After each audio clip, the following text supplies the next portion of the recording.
Yoyyaa nageenni badhaadhaa bulii olii isin nagaya. Duulli nu filadhaa Itoophiyaa har'a xumuramaa jedhamee jira. Isaan wal qabatee waan taajjabne haala duula nu filadhaa haa ta'u filannoo baranaa maal fakkaatuuf deema waan jedhu waan amma dhiyeenya kana arginee fi xumura duula kanaa irratti waan argine akkasuma tilmaamaa garamitti deemaa maaltutti aanuu danda'a filannoon kun maal fakkaata haga ammaatitti wanni deemaa jiru maal fakkaata waan jedhu irraa diqqoo dubbachuuf deemna. Nu hordofaa Facebookii gubbaa hin jirraa akkasumallee YouTubeii gubbaa hin jirraa akkasumallee Twitterii gubbaallee hin jirraa warri Twitterii gubbaa jirtanu Twitterii irra jiraattan taate Twitterii irratti illee nu hordofuu dandeettanii. Maybe here. Warri amma seentanii nu hordofaa jirtanu galatooma. Dhimma biyya keenyaa irraa dubbachuuf deemna keessattuu filannoo wal qabatee filannoo marsaa jahaffaa yookaan filannoo amma torbaan tokko hafe torbaan guutuu guyyaa 5 ta'an fakkaata. Filannoo maandee dhufu yookaan immoo wiixata dhufu gaggeeffamuuf deemu kanaan wal qabate haalli amma jiru maal fakkaata kan amma fagoo irraa jiru wantoota miidiyaa irra deemuu fi wantoota mul'atu irraa waa xiqqoo jechuuf deemna jechuudha. Tolaa dhiyaadhaa. YouTube irra dhugaa miidiyaa ka jedhu irra jirra. Warra YouTube irra jirtanuuf warri Twitterii irra namoonni jirtanu namoonni Twitterii fayyadamtanu kuno Twitteriin kenna kana mul'atan fakkaata. Na duubatti yookaan immoo nageessaa oo jedha. Nageessaa duubee Twitterii jedhu kana. Twitteriin kun kenna Twitterii irratti broadcast gochaa jirra. Gama biraatiin immoo YouTube irratti illee jirra nu hordofa. Haga ammaatitti wanni deemaa jiru ka argaa jirru dhumaa duula nu filadhaa kanarratti wanni lamattu ol baheera. Waan ol bahe keessaa tokko ajaa'ibe ka izeemaa cufiinsa duula nu filadhaa irratti izeemaan bifa kanaan wanni isaa dhiyeeffatee jira.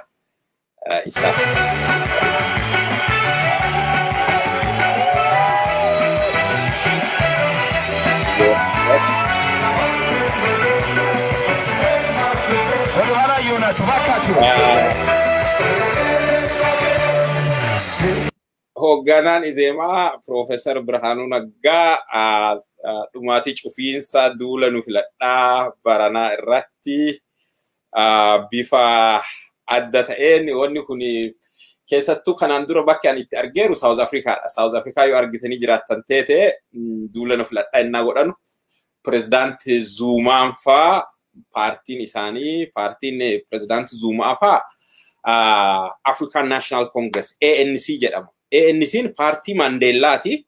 Haga ammaatti paartiin gurraachaa ka South Africa bulchu African National Congress'idha. African National Congress'in cufama guyyaa dhumaa gaafa duula nu filadhaa geggeessanii gaafa dhumaa irratti Zuumaan especially eegi Mandeellaan bu'ee itti aanee Thabo Mbeki tureemi. Thabo Mbeki irraa Zuumaan Pireezidaanti Zuumaan yeroo san hin filamne gaafa dhumaa duula nu filadhaa isa dhumaa irratti bifa kunoo amma Profeesar Birhaanuu Naggaa fa'aa ittiin dannasu kanaan dannasaa ture. Daansiin Profeesar Birhaanuu Naggaa kuni wanni Zuumaa sanna yaadachiise. Duula nu filadhaa Zuumaa ka South Africa jechuudha. African National Congress. Diqqoo isa laallee ammoo duula nu filadhaa ka biraa maal fakkaata ka jedhu kun izeemaa dhaabi izeemaa jedhamu kun gaa warra duraan dhaabaa Gimboot Sabat jedhamu isa fattu isa farraa dhaabbilee biraallee dhaabbilee biyya keessa turanirraa walitti ijaarame warra durii Samaayaawii jedhamu falleen diigamee gariin isaanii as seenan na fakkaata. Dhaabbilee santu walitti deebi'ee ijaaramee egaa hoogganaan tokko Dr. Biraanuu Naggaa kun hoogganaa Gimboot Sabat Arbanyooch Gimboot Sabatti ka turettu gama kana dhufee gaa isaan warra irra caalaa sirna federaalizimii ammaa kana federalizimiin sabarratti yookaan afaaniif sabarratti hundaa'u adoon taane naannoodhaan akkaataa kallattii qubsumaa irratti hundaa'ee deemuu qabaa warra jedhu. Isaan kun isaanii mee duula nu filadhaa cufaatii duula nu filadhaa isaanii irra maal akka fakkaatu laallee kaa biraa ammoo laalla warra biraa.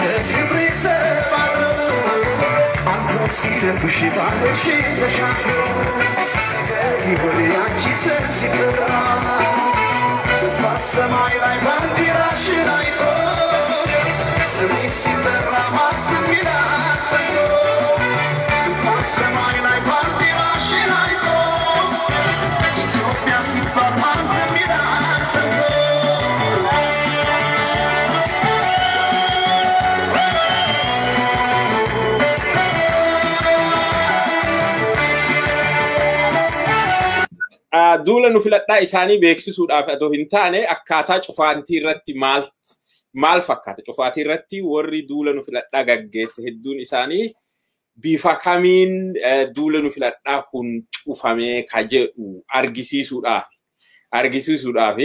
kana Izeemaa akka finne waa'ee Izeemaatii fi Izeemaan eessarra cimina qaba naannoo kam Itoophiyaa keessa naannoon Izeemaan sagalee argachuu danda'u eessafaadha. Beezin isaa kami maal fakkaata haga amma deemsi Izeemaa maal fakkaata waan jedhu xiqqoo irraa dubbanna ka biraa immoo paartii badhaadhinaa yookaan paartii muummichi ministeeraa ka amma biyya bulchaa jiru ka isaa kana fakkaata. Ka isaa muummichi ministeeraa Itoophiyaa Dr. Abiy Ahmed isaanilleen bakka dhalootaa Jimma dhaqaniitti Jimmatti cufaatii guyyaa dhumaa duula nu filadhaa geggeeffamu irratti Jimmatti argamanii jiru.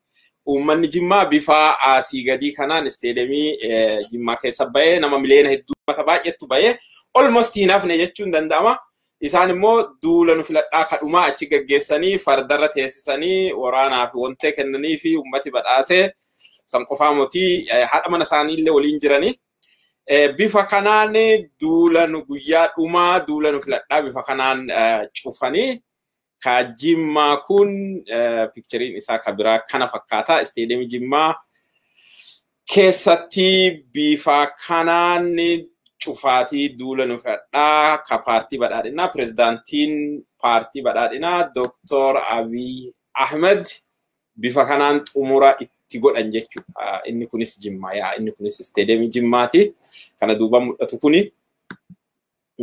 kunis Jimmaa muummichi ministeeraati. Akkasuma paartiin badhaadhinaa ka Finfinnee ammoo bifa kanaan mallattoo cululuqaa yookaan ammoo buluu jedhamu cululuqaa bifa waaqaa bifa kanaan ummati Oromoo baay'ee gurraacha waaqa gurraacha yoo jedhu waaqi inni olitti ilaalee gurraacha jedhuun kun cululuqaa kana gurraacha bifa namaa akka kiyyaa yookaan gurraacha sanii mootii irra caalaa bifa cululuqaa kanaanillee gurraacha jedhanii haalli itti yaaman jira.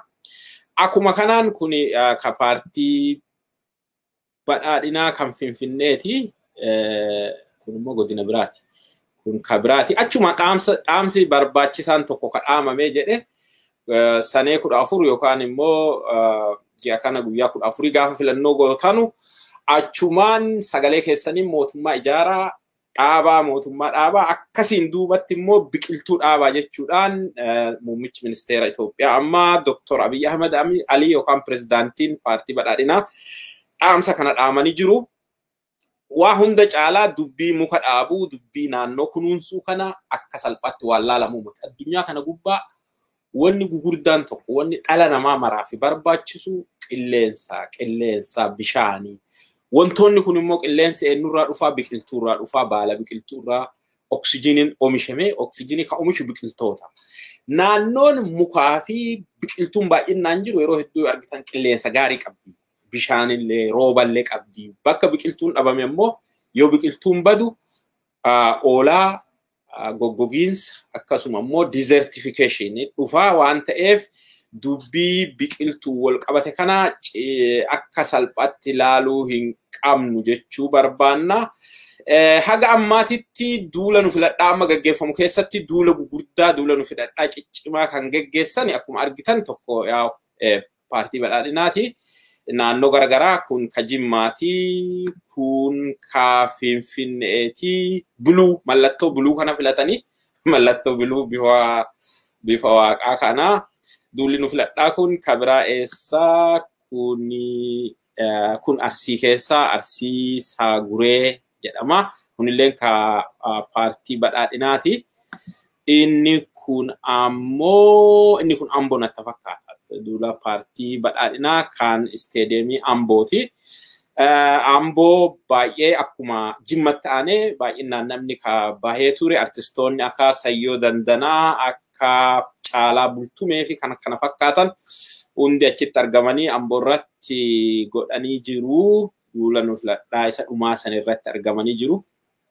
Akkasuma immoo ka jajjabaan kun immoo ka asii gadi mul'atu kun Gujii Uraagaa keessatti duula nu filadhaa paartii badhaadhinaa keessa akka xiqqoo nama harkisu kan agarre jechuudha. Inni kun isuma Jimmaati. Jimmaa Amboo ka kana social media irraa argina isa kana. Inni kun akkuma jirutti ta'ee ka biraa ka wanni nama himee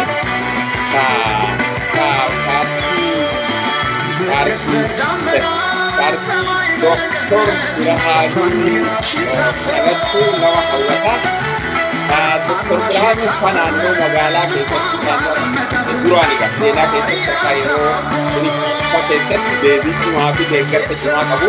Uummanni magaalaa keessatti isaa fayyadamaa turre Itoophiyaa yookaan biyyittii waan biyyittii suuraa akka fayyadamu jechuun uummata magaalaa qubate waan ta'eef uummanni magaalaa qubate akkasumallee miidiyaa biyya sanii keessatti waa'ee tokkummaa Itoophiyaatiin dhaadhessuu jaalala biyyaa kana waan waliin jedhuuf isaa wal qabatee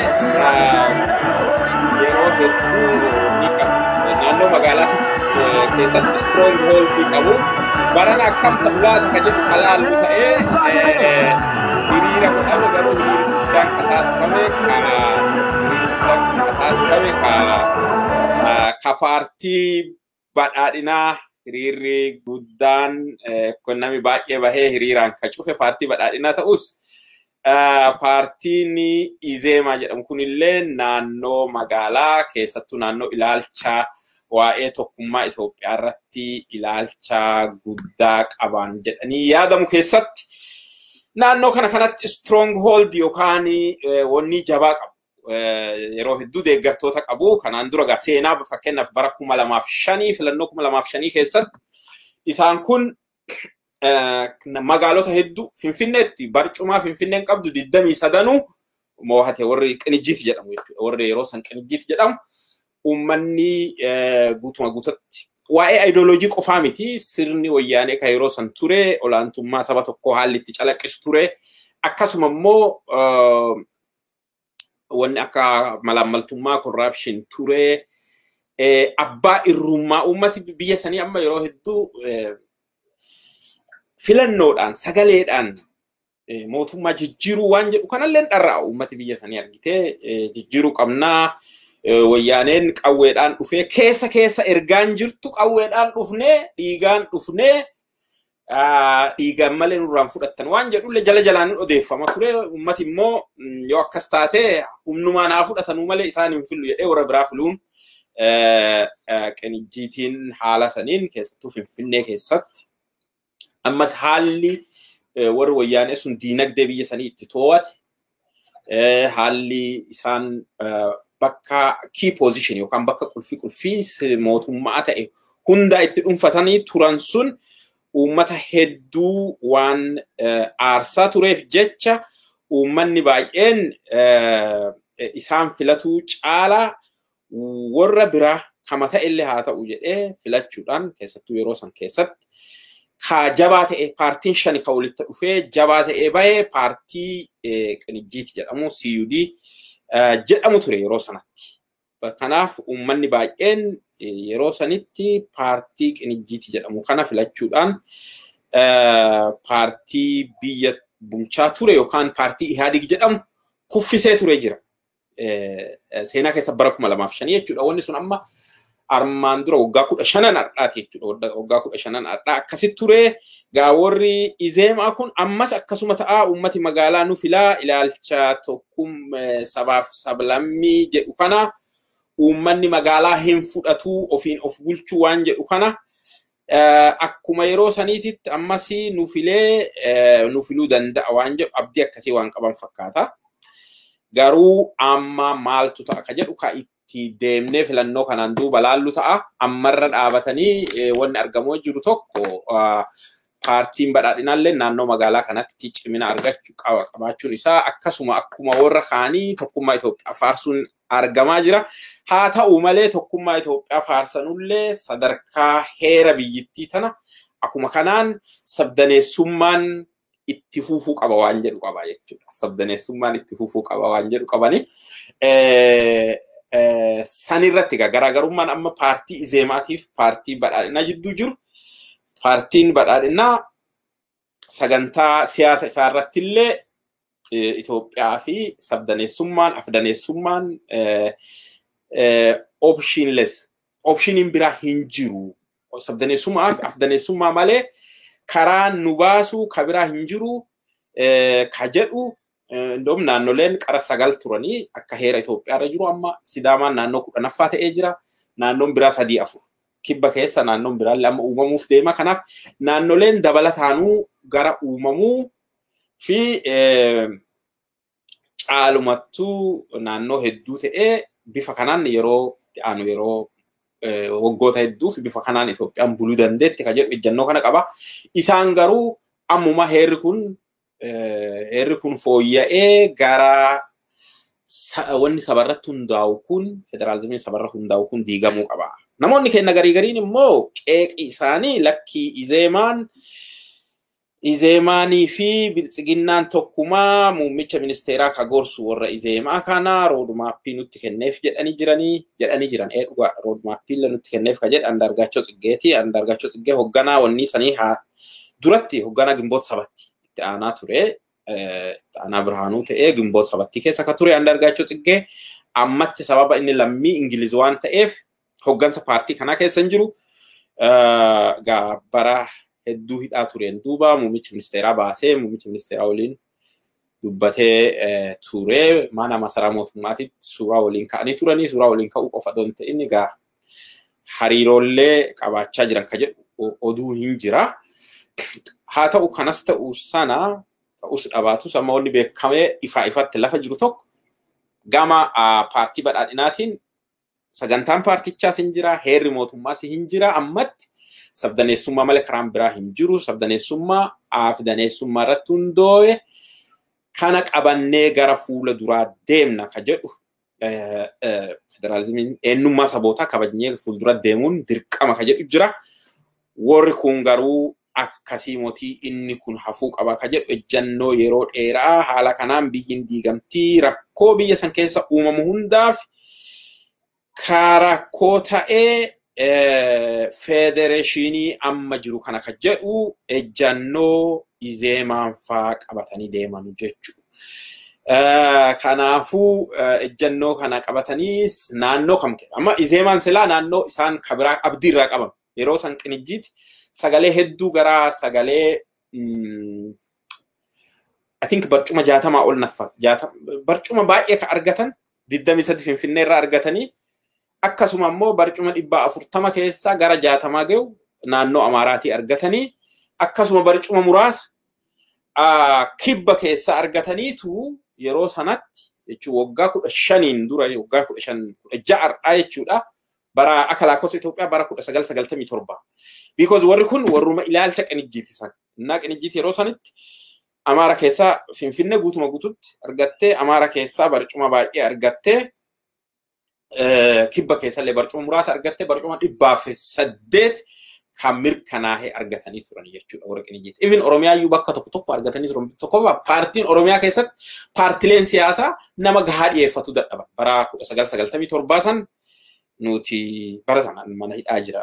Achirraa hordofna ture. Mana hidhaa jiraachuu qofa adoo hin ta'in actually waan qisqasaaf ta'u tokko mana hidhaa keessatti ennee barreessinee wantoota mana hidhaa keessa mukaarraa hojjetamanii baanutu ture. Muka san keessa wanti barreessan square luukii square irra barreeffame muka san keessa taa'ee irra dibamee nama alaa dhufu kenname cabsanii keessaa baasaniitu dubbisu ture. Achi keessattuu iyyuu qopheessina ture waan keessattuu waan reediyoo farra dabraa tureef waan duula filadhaa TV irra dabraa ture akkasi faa hojjetaa ture.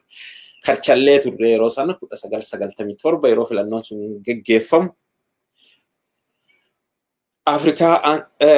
Afrikaa Andinet Dirjitii Karchallee Fillafiiti ka jedhamu jechuudha. Karchallee jechuun OAU Afrikaa Andinet Dirjit bakka amma Afrikaa Andinet Dirjiti itti babal'ate biildingii amma Chaayinaan ijaarte sun yeroo sanitti Karchallee ture.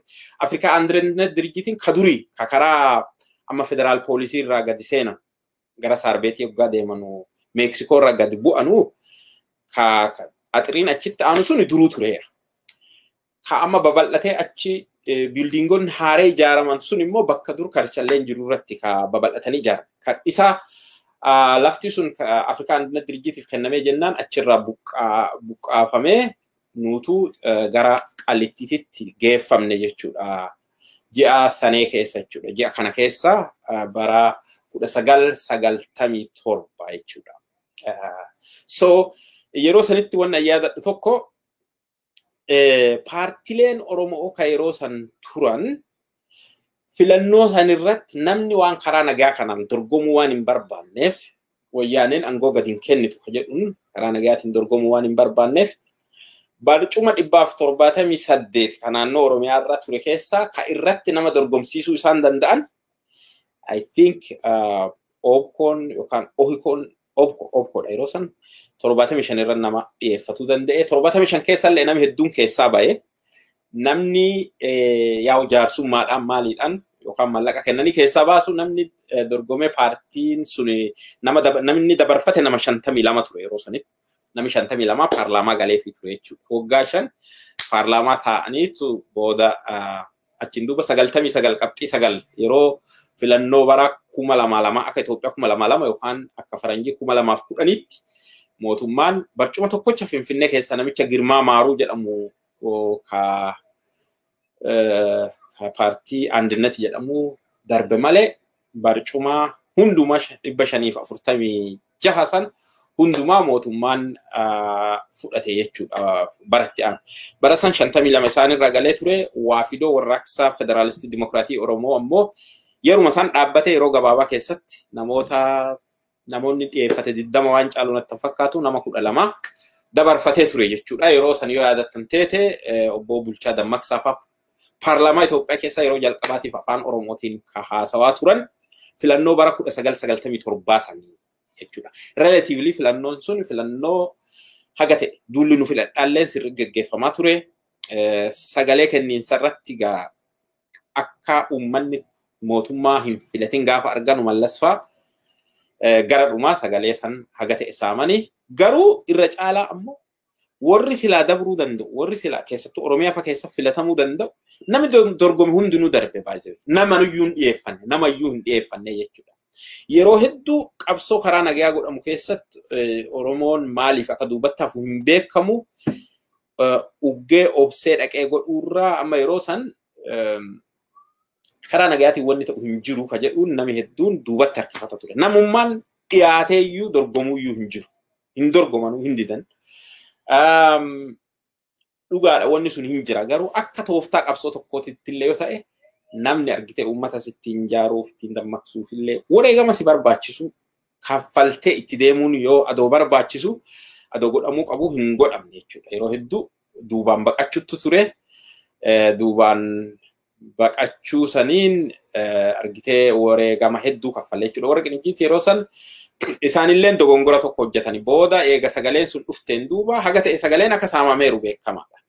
Naannoo Oromiyaa keessallee warri biraa hin jirre ka qinijjiiti qofa jiru ummati qinijjiiti filate fakkaata. Sagaleen hatameera ka jedhuun paarlaamaa hin seennu jedhanii hiriira yaamanii hiriira qofaa mootii labsii irraan bitinaa ittiin gurgurinaa nagaan fuudhinaa maaliin godhinaa ka jedhuun manni Finfinnee kun haga tokko irra caalaan waan qinijjiiti fileef nama saba Tigree ta'e kan mana kireessanullee nurraa ba'a jechuu boo'attiin xiqqinaa maali jechuun labsii xiqqoo jajjabaa xiqqoo karaa nagayaarraa bahe tokko labsanii isa san daheeffatee mallas warra qinijjiiti yeroo san hunda isaanii hooggantoota isaanii fidee qaallitti naqee jechuudha. Hooggantoota isaanii qaallitti naqee san achiin nu dhufanii jechuudha. Achiin nu dhufanii garii isaanii achi zoonii tokko keessa ka waliin turre jiru gariin immoo zoonii biraa turan jechuudha. Ka siyaasa Itoophiyaa maraamartoodha achumarra maraa irra deebi'iin warruma bara san karaa san turetti achi tokko ka achirraa bahe qinijjiitiin yeroo sanitti hidhamte suni bakka saditti adda cabte. Mana hidhaa keessatti wal lolan. Tokkoffaa hoogganaan qinijjiitii yeroo san ka ture Injiinar Haayiluu Shaawol jedhama waaqi lubbuu maaru amma du'ee jira. Injiinar Haayiluu Shaawol fi Biraanuun fa'aa wal lolte. Injiinar Haayiluu Shaawol kophaa Biraanuun kophaa Burtukaan Miidhagsaa ka amma boordii filannoo hooggantu tun isiinis kophaa ta'anii jechuudha. Garee saditti Burtukaan fa'aa dhiifama gaafannu jettee didde. Biraanuun dhiifama gaafannu malee jedhe jechuudha. Piroofeesar Biraanuun amma daansii godhu kun jechuudha. Gaafa san dhiifama gaafachuu qabna namni jedhee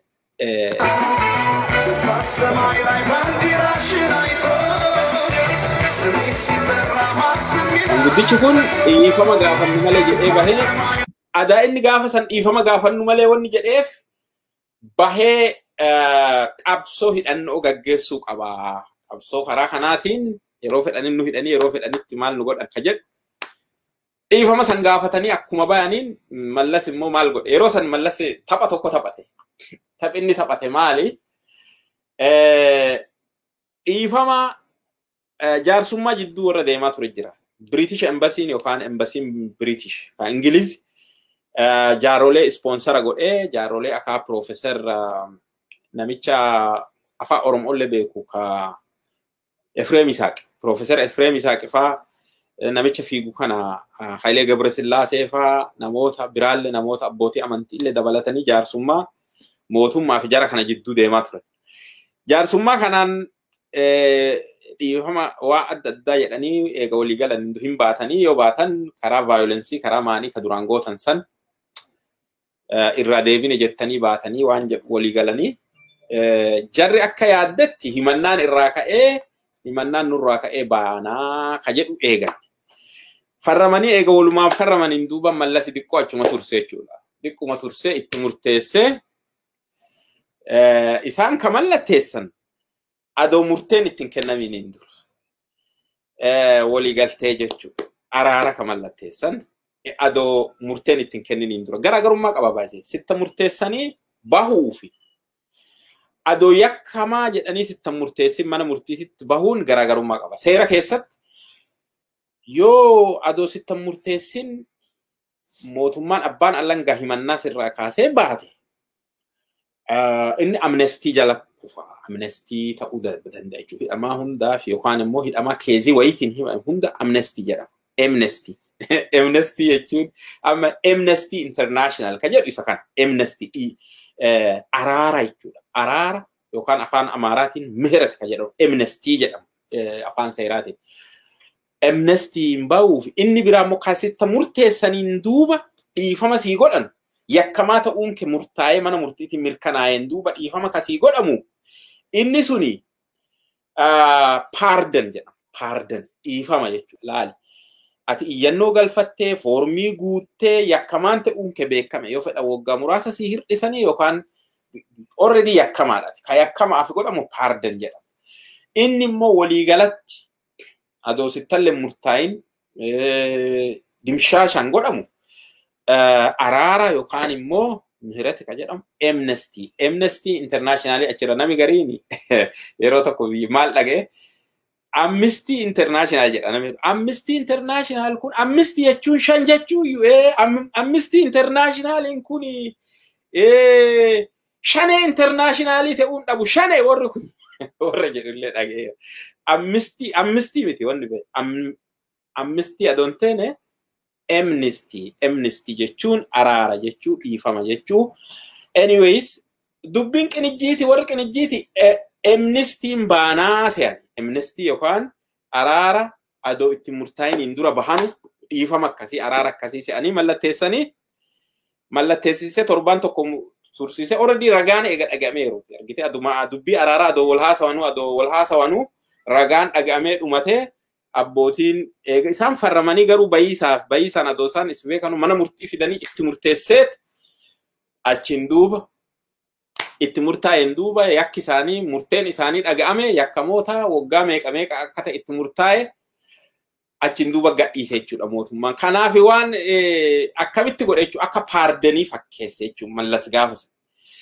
Kanaaf burtukaan walgahii wayii biyya alaa dhatte isin amma nama seeraa waan taateef waliigaltee san araara san adoo itti murtaa'iniin dura mallatteessuu isiitiin akkami fudhatte jechuudha amnestiidha.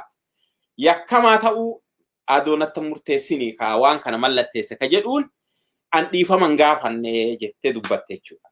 Dhiifaman gaafanne ka jedhu dhugaa dubbachuuf mana hidhaa san keessa yeroo turan namni dhiifama gaafachuun qabnu jedhee falmaa ture tokko burtukaan turte balleessaan qabnu dhiifama waan jedha waliigaltee kana mallatteessinu ka jette tokko isii turte isiin dhiifaman gaafanne jennaan gaafa isin biyya alaati dhuttu dhiifama gaafatteerta gaafadhe jedhaniin gaafanne jettee yeroo lammaffaa hidhamte jechuudha burtukaan. Warri kun karaa sadi bakka sadi baye warri qinijjiiti yeroo san.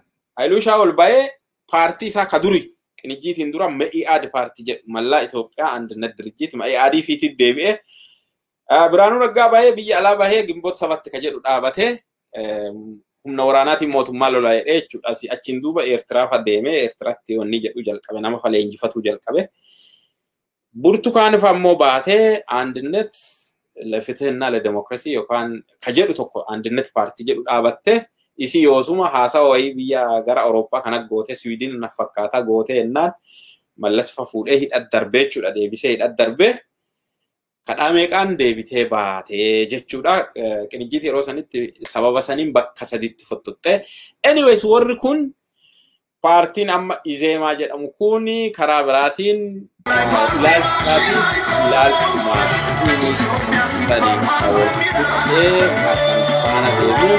dhimma Finfinnee irratti ejjennoon isaanii Finfinneen baay'ee yoo xiqqaate naannoo Finfinneen bishaan waan adda addaa fayyadamaa argachuudhaan wanni hedduu haa ta'u wanni hundinuu lafti sibiila lafa qonnaa waan ta'eef waan jedhudha. Faayidaa addaa jedhamu hawaasa ta'eera. Yoo dandeenye filaagerii deebisnaa federaalizimiin jiru akka filaagerii wal gara bahaatti yookaan gara lixaatti jedhu eenyummaa sabootaa isaan kun bifa kanaan deeggartoota isaanii waliin cuufanii jiru jechuudha.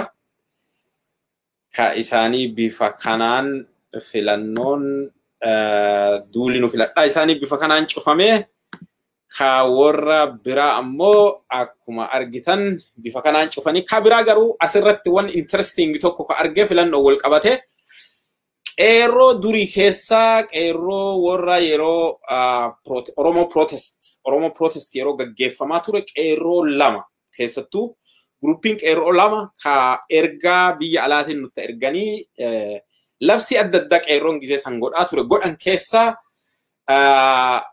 tokko qeerroo amboo Facebookii jedhurraan ka ture nama san duuba maqaa isaallee bilbila isaallee dubbisaa ture haga jijjiirame kun dhufe namni sun badee jira. Facebookii qeerroo amboo jedhu isuma mootummaa waliin hojjetu jalqabee asitti hammatame isa shiftaa ta'ee yookiin immoo karaa hidhannooti deeme hin beeku qeerroo amboo dhabamee ana waliin qunnamtii hin qabu hin argu Facebookii irrattis. Qeerroon biraa garuu Oromiyaa harmee ko Facebookii jedhuun ka beekamaa ture. Inni kun yeroo amma qeerroo Oromiyaa harmee koo jedhuun beekamu onni irra jira. Facebook irra jira. Qeerroon sun maqaan sun Firaa'ol Ahmed.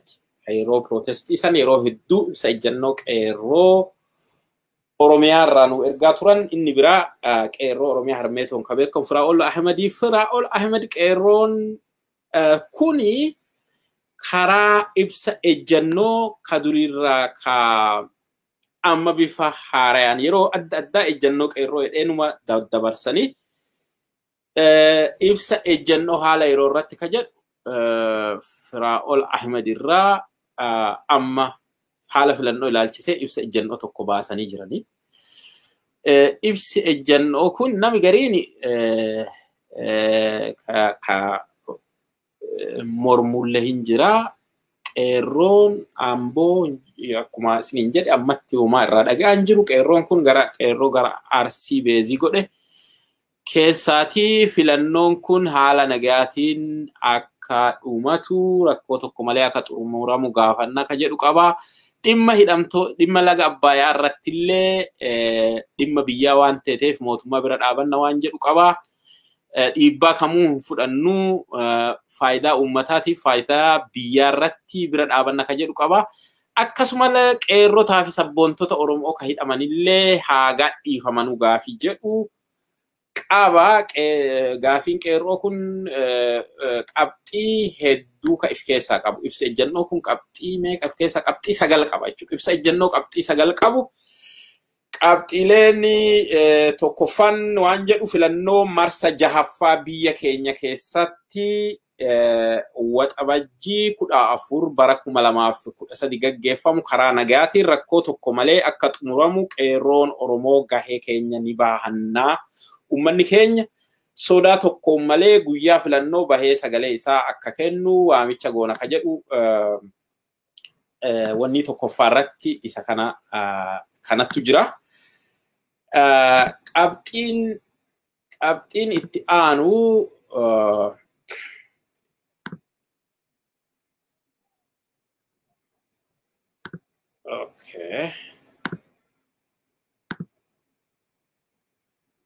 qabxiin itti aanu akka jedhutti dhimmi hidhaa laga Abbayyaa fi birmadummaa biyya keenyaa irratti dhiibbaa biyyoota alaatiin karaa haqa hin ta'iniin gaggeeffamu kamuu ni mormina ka jedhu qaba. Karaafuu hidhi Abbayyaa kun qabeenya uummata kanaa hundaati waan ta'eef akka Oromootti gahee keessaa qabna. Qabxiin sadeessoo qeerroo fi qarreen akkasumas sabboontonni Oromoo hayyoonni Oromoo jijjiirama dhufeef gumaacha olaanaa godhaa Oromiyaa keessatti sababa rakkoo nageenyaa mudachaa tureef sababoota garagaraan hidhamanii murtii malee mana hidhaa jiran hundi akka bahanii ijaarsa biyyaa keessa qooda isaanii akka gumaachan mootummaa gajjabeessine gaafanna jedha. Qabxiin afreessoon filannoon marsa 6ffaa fuuldura kana gaggeeffamu haqa qabeessa bilisaa fi dimokiraatawaa tahuun karaa nagaan akka xumuramu qaamoleen hunduu gahee isaan irraa eegamu bahachuun nagaa ijaarsa demokraasii gahee isaanii akka bahatan waamicha goonedha. Shanaffaan sababa rakkoo nageenyaa Oromiyaa iddoo garagaraa keessatti mul'ateen lammiileen nagaa ajjeefamaa hidhamaa fi rakkoo garagaraa irra gahaa waan jiruuf ajjeechaan lammiilee nagaa irratti raawwatamu akka dhaabbatu gadi jabeessinee gaafannedha. Qabxiin jaheessoon alaabaan mootummaa naannoo Oromiyaa alaabaa uummata Oromoo ibsutti akka geeddaramu ka jedhullee ni hubachiisna ka jedhu qaba. Torbaffaa gaaffileen qeerroo Oromoo kumaatamoonni hedduun irratti wareegaman kan akka Finfinnee dhimma afaan Oromoo afaan hojii mootummaa federaalaa tahuu kanneen biroo filannoo kana booda mootummaan deebii akka itti kennu ni dhaamnedha. Qabxiin 8ffaan waggoota 27 wayyaaneen biyya geggeessaa turte caasaan saamichaa fi hannaa dhaabbilee mootummaa miti mootummaa hunda keessatti ijaarame akka qulqullaa'u yakkamtoonni seeratti akka dhiyaataniif tarkaaffiin sirreeffamaa gad fageennaa akka fudhatamu lammiilee biyyittii qixaan fayyadamaa akka godhan ni dhaamnedha. Qabxiin sagaleessoon qeerroon Oromoo kan wareegama qaalii kaffalee fi mirgi uummata Oromoo akka kabajamu gaafiin Oromoo akka deebii argatu walqixxummaa sabaaf sablammootaa Itoophiyaa keessatti akka mirkanaa'uu fi malee biyya keenya dabarsinee weerara alaaf kennuu fi miti. Hardhas qeerroon Oromoo biyya keenya weerara alaafi hin affeerru biyya keenya keessatti mirgi uummata Oromoo akka kabajamuuf mirkanaa'uuf ni qabsoofnaa gadaan gadaa bilisummaatii waxabajjii 15/2021 jedha. Oromiyaa qeerroo Oromoo ka jedhu kana of keessaa qaba jechuudha. So yeroo filannoo kanatti kun mul'atee jira. Gama biraatiin immoo warra dhuunfaadhaan dorgome keessaa hayyuun amantii hoogganaa amantii ka ta'an karaa Jimmaatitti ustaaz tokko filannoo keessaa bahuun ka jedhu odeeffannoon deemaa jira. Akkasuma gaa filannoo kana keessatti paartileen sila Oromiyaa keessattuu gurguddaa jedhamu lama hin argamne. Garuu gara biraatiin namoonni guddaan paartilee garaagaraa duraan hoogganaa turan ka akka obbo Galaasaa Dilboo fa'aa dhuunfaadhaan akka dorgomaniiran dhaga'amee jira. Namoonni akka obbo Galaasaa Dilboo bara 1991 dura kaasee hoogganaa adda bilisummaa Oromoo turaniiru haga bara 2000titti. Bara 2000 obbo Daawud irraa fuudhutti I think bara 1980 kaasee na fakkaata 80 kaasee waggaa 91 irraa haga 2000tu waggaa 10 achiin durallee gara waggaa 20 hoogganaa adda bilisummaa Oromoo ka turanii isaaniin dura ammoo hooggantooti akka Magarsaa Bariifaa adoo ajjeefamaniin dura kan jalqaba hoogganaa ta'ee filamee Dr. Diimaan Naggoo isaanillee dhuunfaadhaan hoogganaa jalqabaa ka adda bilisummaa Oromoo kana dhuunfaadhaan dorgomanii jiru. I think Leencoo Lataalleen dhuunfaadhaan dorgomee jira jedhama. Namoonni akkasii kun hedduun dhuunfaadhaan filannoo kanarratti hirmaachuun isaanii akkasuma gorsaa muummicha ministeeraa ka turee Diyaaqoon Daani'el Kibret falleen Finfinnee keessa dhuunfaadhaan warra dorgomee jiru.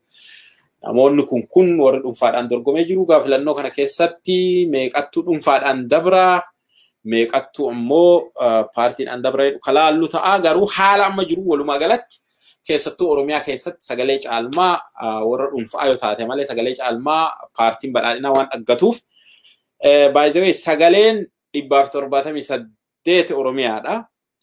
114 kibba Oromiyaa fi kibbi walitti gara 300 jechuudha. 300 almost 300 achirraa ka hafe gara sagaleen 140 ta'u naannoo Amaaraati. Warri amma akka honni xiqqaadha. Akka Tigraay 38 inni xiqqaadha. Akka naannoo Somaalee 40 yoo ta'e innis xiqqaadha. Naannoon Affaarfaa inni sagaleen isaanii population illee 1.2 billion waan ta'uuf 10 fa naannoo sanii. Naannoleen akka Benishangul illee baay'ee xiqqaa. Harariin lama. Dirree Dhawaan lama. Oromiyaan gara 180 wanni seentuuf Hararii keessallee tokko Oromiyaan ka Oromoo na fakkaata. Achi Dirree Dhawaallee keessaa tokko ka Oromooti. Benishangul fallee keessaa waan wayiin qaqqaba. Kanaaf Oromiyaan 180 wayii ta'a. Walumaa galatti naannoo Oromiyaa irratti ka caalaa argate naannoo 170 ka Oromiyaa san argannan ka biraarra maybe 100 qofaaf barbaachisa jechuudha. Kibbarra maanirra walitti deebi'ee 270 tokko namni paartiin argate 71 miti 274 paartiin argate mootummaa jaarrata 50 plus 1 ta'a jechuudha. 547 lamaa yoo qooddan 547 lamaa fi qooddan naannoo 273 dhufa jechuudha. 274 yoo argate paartiin 209 barcuma teessuma 274 paarlaamaa keessatti argate mootummaa ijaara waan ta'eef haala amma jiruun paartiin badhaadhinaa Oromiyaarraa dhibba 50 yoo argate yookiin dhibba 70 Oromiyaa yoo argate yoo dhibba tokko ka bakka biraarraa yoo argate sagalee caalmaa argachuun isaa hin hafu jedhamee yaadama. Kanaaf carraa guddaa ka qabu ammatti paartii badhaadhinaa jechuudha. Filannoo duuba wanni ta'uu danda'u wanni akka marii biyyoolessaa ka walii galaa ammallee wanni eegamu hedduun sagalee uummataatiin mootummaa ijaaruu yoo danda'ameen duuba ijaarsa sirna demokrasii kabaja mirga namoomaa marii sirna sabdaneessaa sirna paartii sabdaneessaa kana paartii sirna paartii danuu ka biyya sanii multi party system sirriitti gadi fageessanii ijaaruun marii biyyoolessaa gaggeessuun keessattuu araara gaggeessu. Araara jedhamu kun gosaa fi gosa walitti araarsuu maal adoo hin taane namoota sirnoota duraa keessa miidhamirra ga'e namoota san compensate godhuu isaan kan healing process. Modelii Truth and Reconciliation Commission biyyoota biraa keessatti godhame fakkeenya akka South Africa godhame ka Liberia farra godhame fudhatamii sirriitti apply godhanii biyya san gara fuula dura geessuun kun baay'ee barbaachisaa jennee warri mootummoonni biyyoota alaalleen kanuma dhaamanii rakkoon guddaan TPLF du'aa kaasa adeebisa ati waliin haasawa ka jedhu sanii inni sun ta'uu hin danda'u waan ta'eef warri TPLFin deebi'ee dhufa jedhee yaadu nami du'ee akka du'aan kaane warra beeku sirni tokkollee sirni du'e deebi'een qabu bara dargii loltuun dargii hedduun dargiin eega jigee wayyaaneen lafa qabatteen duuba mangistuun deebi'ee nama jaarratee Keeniyaa fa keessatti jaarratee deebi'ee dhufaa jedhanii eegataa turanii hin ta'u wayyaaneen amma waggaa 20 waggaa 30 duuba dhaloonni biraa kasii deebi'ee mootummaa ta'uu danda'a mootummaatti karaa adda addaatiin jabinna qabanuu fi maanii qabanu warra biraa jaaranii onneeffatanii ta'uu danda'an ta'a garuu wayyaaneen bifa biraatiin jechuudha qaamni dhaabi siyaasaa ka Tigraay ka biraa ta'uu danda'a malee wayyaaneen tun amma wayyaaneen bar akkuma ilmi namaa bar paartiin siyaasaalleen akkuma ilmi namaa dhalatti gaafa walitti gurmaa'anii maqaatti baasanii sagantaa siyaasaatti baasanu dhalate jechuudha akkuma namni dhalata jechuudha guddatee qeerree achii fuudhee ilmaan horatee jechuudha wayyaanee jechuun fuudhee ilmaa horachuun sun paartii siyaasaatiif biyya bulchuutiin laala biyya bulchee dulloomee du'ee jechuudha dulloomee du'ee achi deebi'een ka'u wayyaanee achi deebisanii kaasuuf wanni yaalamu kun Ameerikaallee yoo ta'e hin dandeettu hin danda'amu kun hin danda'amu garuu bifa biraatiin deebi'anii ijaaree sabi sun paartiin biraa saba san keessaa bahu deebi'ee dhufuu danda'a malee paartiin takka dulloomee biyya bulchee fixatee dulloomee du'e yaada haaraa sin qabu wanni haaraa illee qabu deebi'ee ka'uu hin danda'u warri waan sa eegattanu eegatina karaa sanii hin eegatina garuu paartileen dhibiin mul'ata cimaa biyya kanaaf qaban wanni deebi'uu danda'an haala amma jirutti garuu biyya san dandamachiisuufu yeroo mootummaan dadhabee lalaaffatu argineera saamicha baay'ataa lubbuun namaa akka malee baddii nagaa dhabiisaa shororkee namni nagaan bahee galuu qaba diinagdee guddifachuu fi barachuu fedha fayyaafu waan hedduu tajaajila hawaasummaa kamiifuu nagaa barbaachisa nagaa immoo mootummaan jabaayyoon jiraanne hin jiraatu kanaaf haala san keessa yoo san nagaa fi tasgabbii ta'e keessatti gad demokrasiin ka barbaachisu achiin duuba itti aanee waan dhufu malee dursuu hin danda'u kanaafu haala amma jirutti itti fufiinsa biyyaallee godhachuuf nagaaf tasgabbiin wanni godhachuufillee warruma amma hidda qabu kana bu'uura godhate kana filatanii dabruutu barbaachisa jechuudha akka dhaamsaallee kanuma filatanii warra dhuunfaa sagalee uummataa ta'uuf dhuunfaallee jiraate gaariidha paarlaamaa keessa falmuuf garuu ammatti ka ta'uu danda'u warruma amma jiru kana sagaleedhaan filataniitti sirna demokrasii ammoo achiin duuba irratti ijaaraa deemu bu'uura san irra ijaaraa deemu barbaachisa jennee dhaamsi isinii dhaamnu kanuma hora bulaa ulfaadha wayyomaa haalli filannoo amma jiru kana fakkaata waan itti aanu immoo waan guyyoota itti aanan keessa jiru ammoo itti aansinee dhufnee isinii kennina nagaan nu tura ulfaadha wayyomaa nagaatti